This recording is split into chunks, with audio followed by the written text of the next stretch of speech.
Microbes eat odor compounds that are produced during the compost process.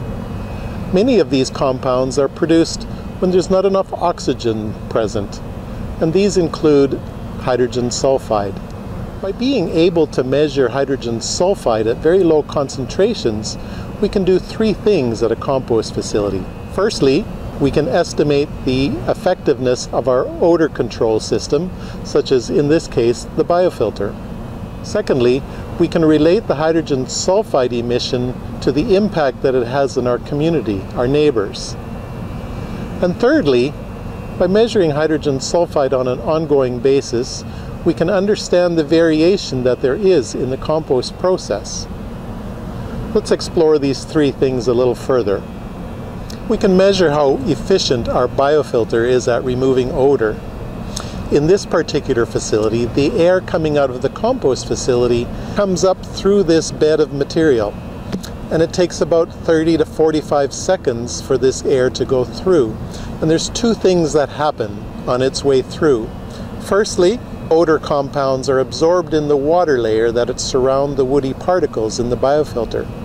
Secondly, the microbes that swim in this water layer around the particles in the biofilter then eat up these odor compounds, and the cycle continues.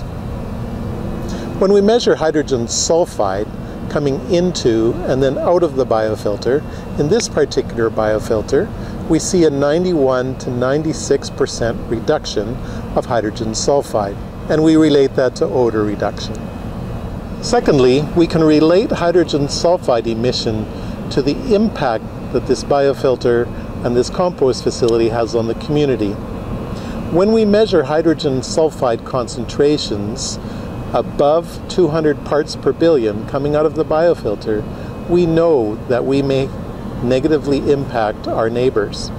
In this particular biofilter, the hydrogen sulphide emission ranges from 0 to about 150 parts per billion.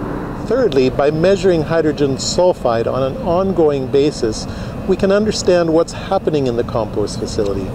For example, with this particular compost facility, the hydrogen sulphide in the air entering the biofilter ranges from 20 parts per billion to about 6,000 parts per billion. And we can relate these emissions back to what's happening at the compost facility. It's important to understand this because a one-time measurement of hydrogen sulphide or of odor emission coming out of the biofilter doesn't really give you a good indication of what's happening. So measuring low levels of hydrogen sulphide can give us a lot of good information about our odor control and our compost process.